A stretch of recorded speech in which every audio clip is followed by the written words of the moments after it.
Bom dia a todos.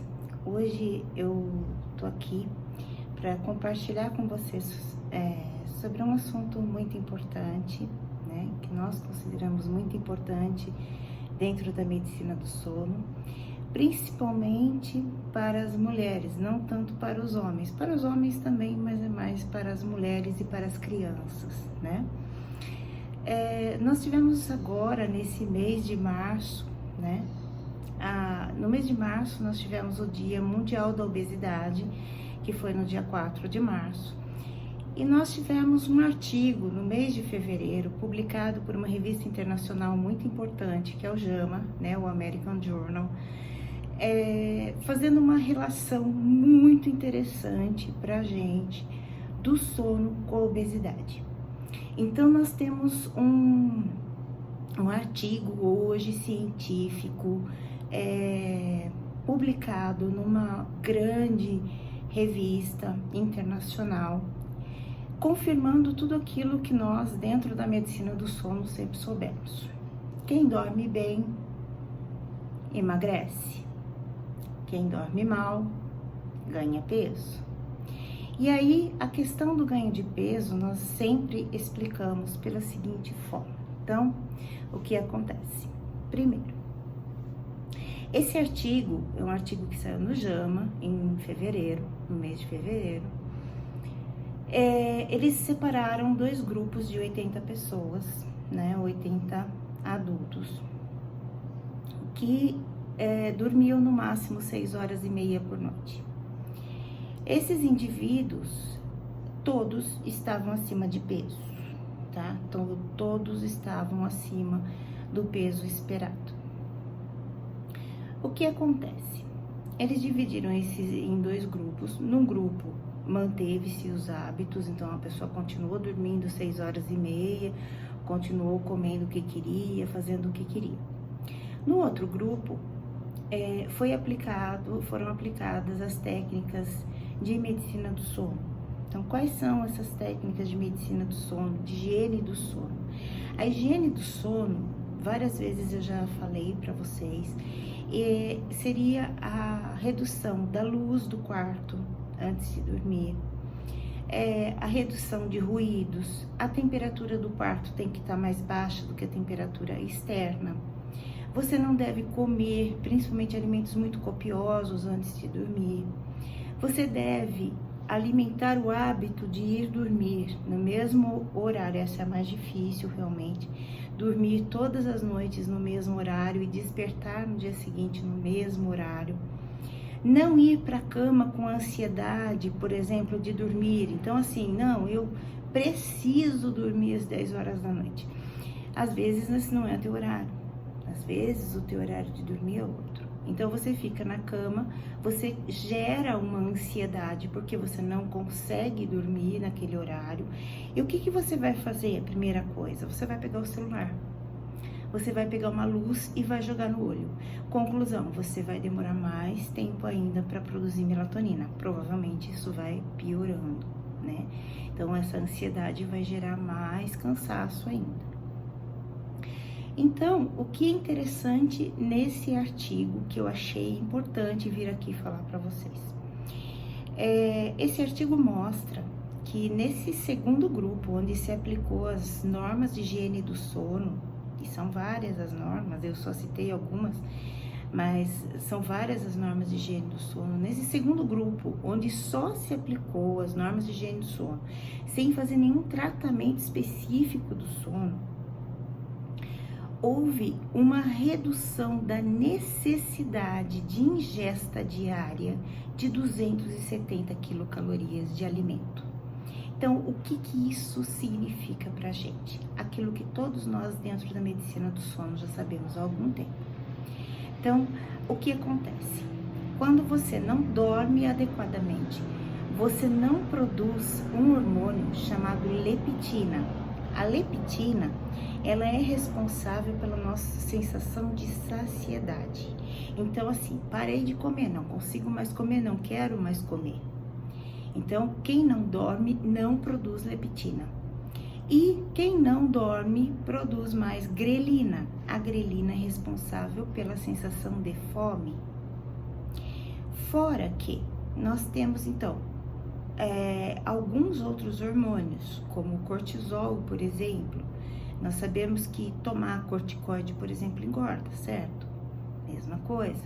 Imagina que durante o sono você tem algum distúrbio do sono, alguma doença do sono, e hoje catalogadas são 50 doenças relacionadas ao sono, e você vai ter uma coisa chamada hiperalerta. Então você vai despertar a noite inteira.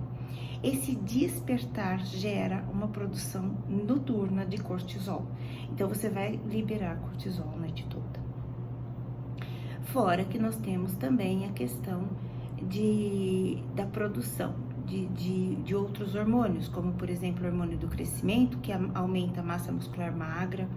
Nós temos a produção da testosterona no sono REM. Então, várias outras produções de hormônios são prejudicadas naquele que não dorme adequadamente. Duas populações nos preocupam muito com relação a esse trabalho que saiu no JAMA e que faz com que eu venha chamar a atenção. O jovem, então, a criança e o adolescente. A criança e o adolescente têm que dormir em média de 9 a 10 horas por noite.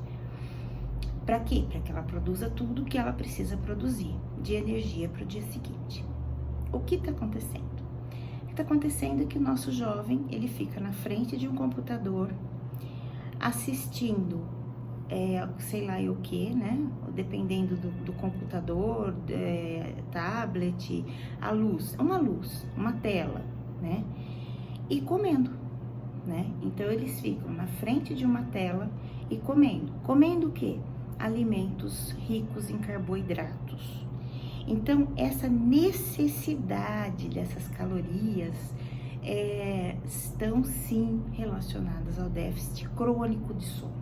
Então, existe uma privação de sono que já vem se arrastando e isso faz com que o adolescente, com que o jovem coma mais, principalmente alimentos que vão fazer ele ganhar peso.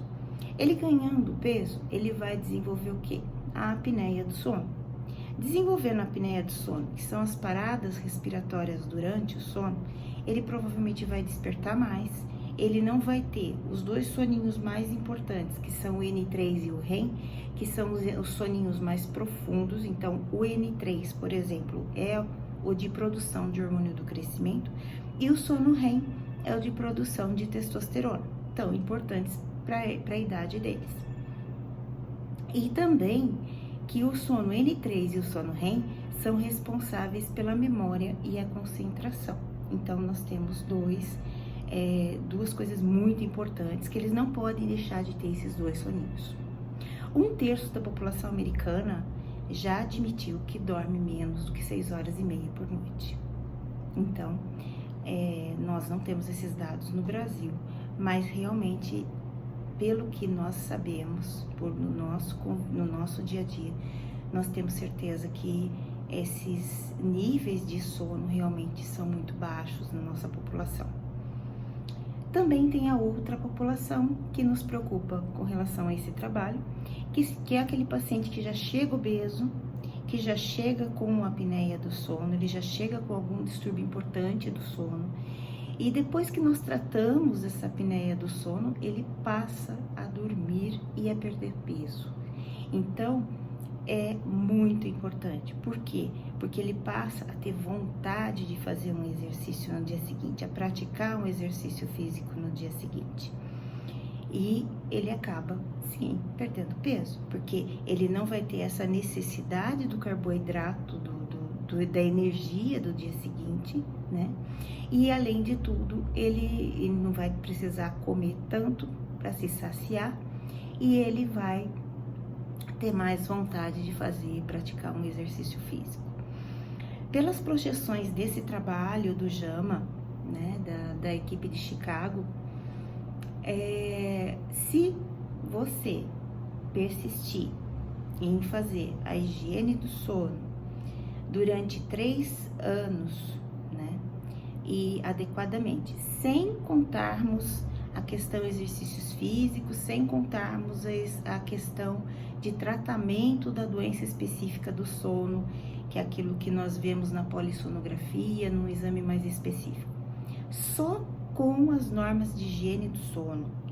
Se nós contarmos só essas normas de higiene do sono durante 3 anos, todas as noites, dormindo cerca de 8 a 9 horas por noite, a pessoa pode perder até 12 quilos, sem fazer qualquer outro esforço. Simplesmente pela vontade, ela vai perder a vontade de comer coisas muito calóricas. Então, eu gostaria, realmente, eu acho importante dar esse alerta, porque nós sabemos que a obesidade é uma pandemia, é uma doença mundial, né? E nós queremos, de alguma forma, né, da forma como nós pudermos, auxiliar na perda desse peso que tantas pessoas estão sofrendo nesse momento e que vão gerar outras doenças mais graves, mais importantes. Então, uma boa tarde para todos, fiquem com Deus.